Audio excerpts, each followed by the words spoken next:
Hey everyone, I'm Cliff Bumel, one of the co-discoverers and the guy that's been spending the last, say, 10 years developing and testing Grizzly clonal walnut rootstock to reveal where and in what situations it is a big benefit and an advantage for walnut growers. And we found quite a few of those, and this is another trial where we're seeing Grizzly outperform VX211, RX1, and Vlatch to different degrees. So I like to keep these videos short so people can get a lot of information quickly. And of course, if they want more in depth, you come, you look at the orchards and things like that. So I won't ramble on. This is called the Eagle trial. We're down in the Wheatland Rio Oso area. This is the quick background here. Is this was this small 4 or 5 acre corner piece was old Sirs and intermixed with Chicos and Hartleys, old school, very old. The grower ripped it out.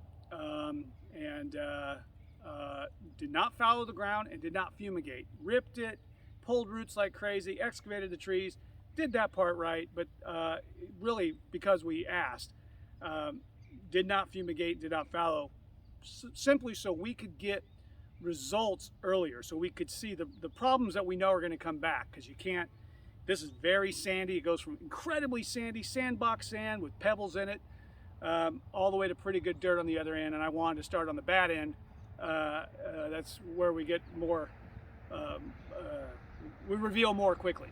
But as you see, we get towards the better soils, you'll see that Grizzly is performing incredibly great. And I think in the market conditions we're now in with walnuts, we need our best ground to absolutely maximally perform if we replant the orchard or plant a new orchard. And in our tough areas, we need that stuff to perform. There can't be dead corners of orchards where it's not really worth running the harvester over.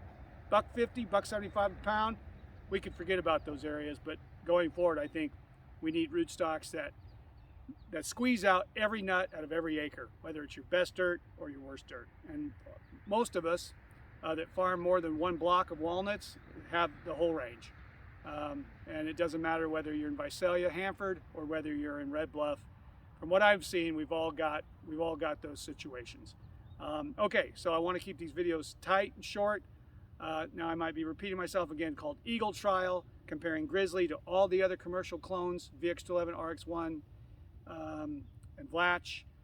It's 2 rows of each, so Chandler on 2 rows of Grizzly, 2 rows of Chandler on VX211, and so forth across the orchard, repeated a few times.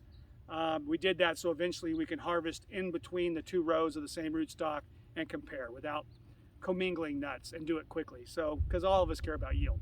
But all the academic work, everything I've seen in 40 years of being around walnuts and the last 15 being around these clones, is the bigger the tree, regardless of the rootstock, the more nuts it makes. Unless somebody did something really irresponsible and used grafting wood from some strange thing. But generally, these were just bare root trees. Nursery grown by one of the reputable nurseries in California, and all from the same nursery, all the same size at planting. You know, try to keep things regular. Okay, so let me grab the camera, walk around. I'll just explain as I go. More information. You might have come to this from the website. GrizzlyWalnut.com is where we kind of put all the trial data. For those of you who like to see what's the average circumference of the trees on this rootstock versus that. But I think pictures do still do tell 1,000 words, so I wanted to walk around this. Even at the end of second leaf, we're really seeing things revealed here.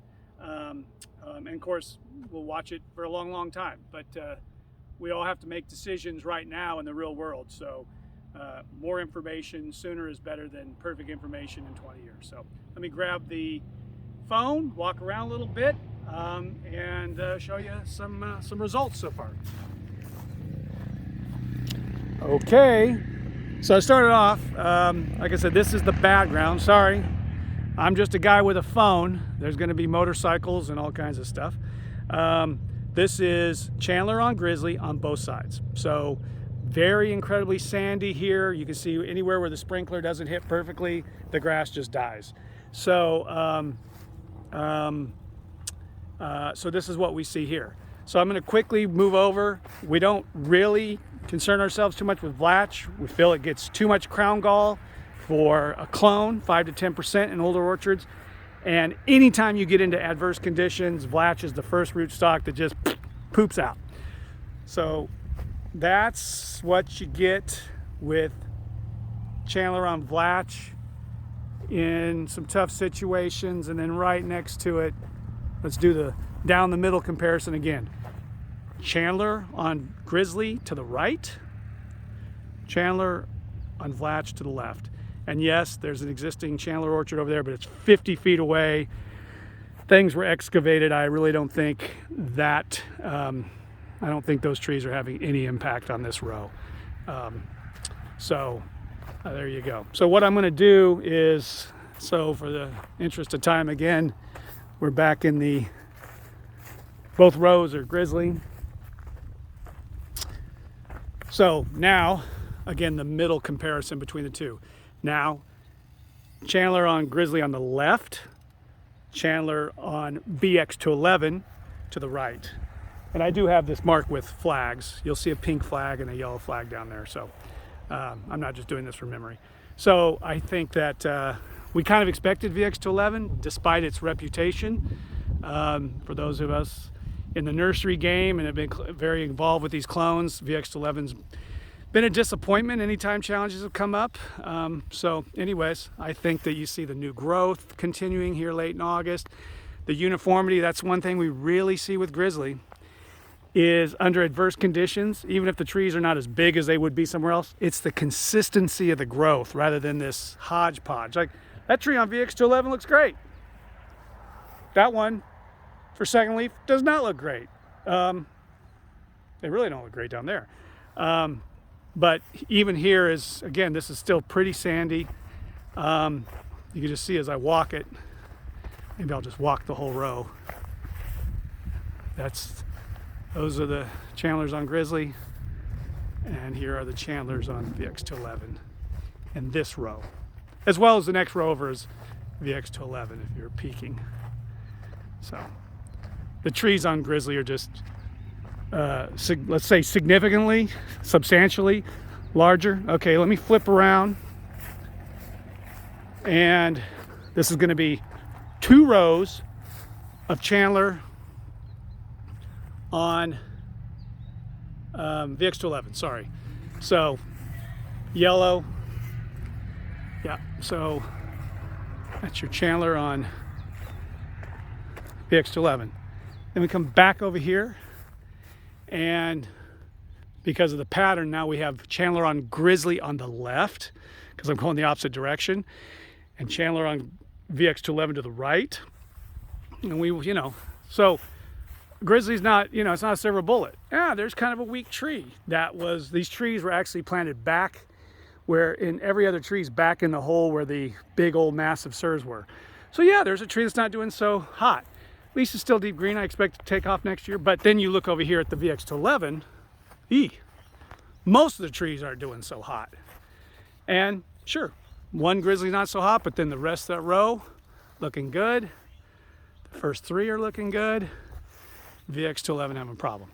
Okay, so what we've consistently seen here is RX1 is the second best performing rootstock, which we expected in a replant situation that it would be. Let's get to some RX1. So here is our first comparison of trees on Grizzly to trees on RX1. Chandler on Grizzly on the right, Chandler on RX1 to the left. Dirt is getting better. So here, they're about, as far as top growth, Grizzly is better. We've measured the trees. I can tell you the Grizzly is a bigger tree on average. So again, only so much you can show in these videos. This is 2 rows of Chandler on RX1.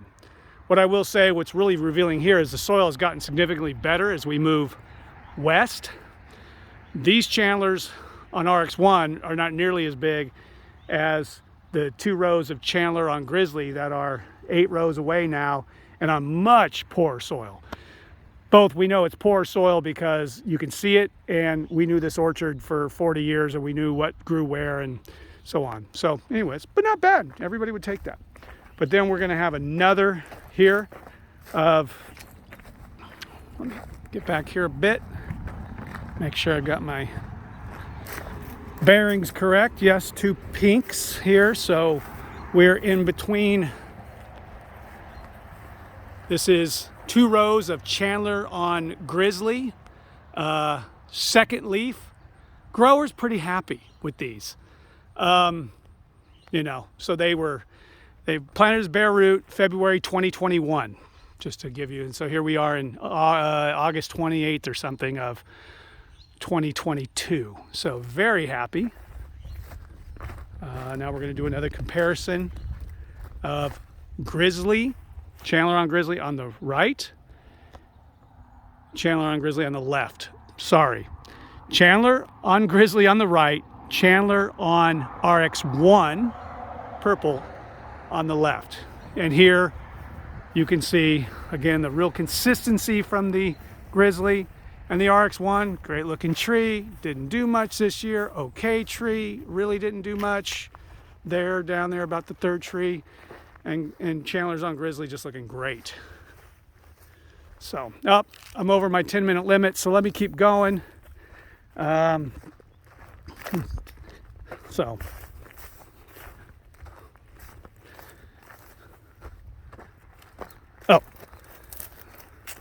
well, like I said, you can only do so much. You can only show so much. So, now we're back between 2 rows of Chandler on Grizzly. Interestingly, we had the gophers got in here pretty good, took down about 4 or 5 of the trees last spring. That's actually a replanted Grizzly from this spring. So that tree's in its first leaf. The nursery left it 9 feet tall. That's good vigor for a replant of a replant of a replant without fumigation. And then to end, let me come back over and say here, yes, this is yellow, so that's VX211. And that's Grizzly. So, do my little Chandler on Grizzly on the right, including a just replanted tree this spring. Chandler on VX211 to the left. And the reason you don't see more Vlatch is we expected Vlatch to totally collapse and not grow out here, and the grower wasn't really interested in having 7 or 8 rows of really bad trees. So I think that while these trees have done okay on the VX11 on the left, I mean, it's pretty clear. I don't know how it's coming through in video, but on the left are 2 more rows of Chandler on VX11. So there's a, you know, and right next to it, Grizzly. Next, Chandler on Grizzly. Chandler on VX11. And you really see it if you focus on the trunks. That's where you really can tell. This VX211 was actually another gopher tree, so replanted this spring, same day, same nursery, same everything. So that's a Chandler on VX211. You can kind of see the difference there. And then down this, and the soil gets more sandy as you get towards the levee, as you get towards the river, and I hope you can see that the Chandler on Grizzly is just significantly fuller, taller, larger than the, and really focus on the trunks. That'll tell you a lot too. You look down and you can just really see the girth of that trunk versus the VX211.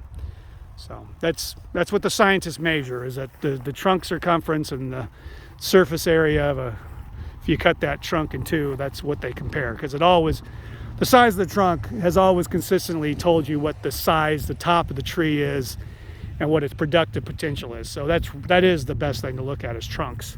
But here, where the tops are so convincingly, it's just a much, bigger, fuller canopy. VX211 over there, and then goes on for a while. But over there, that's where the chip pile was for a month and a half. So you really can't compare there. So though they're doing better there than I thought. Okay, so that's looking down the other way across the orchard. So there's a little bit of everything. So anyways, I hope that was informative, and there's tons of more information to be had on the website or with a conversation or visit. Take care. Thanks, everyone.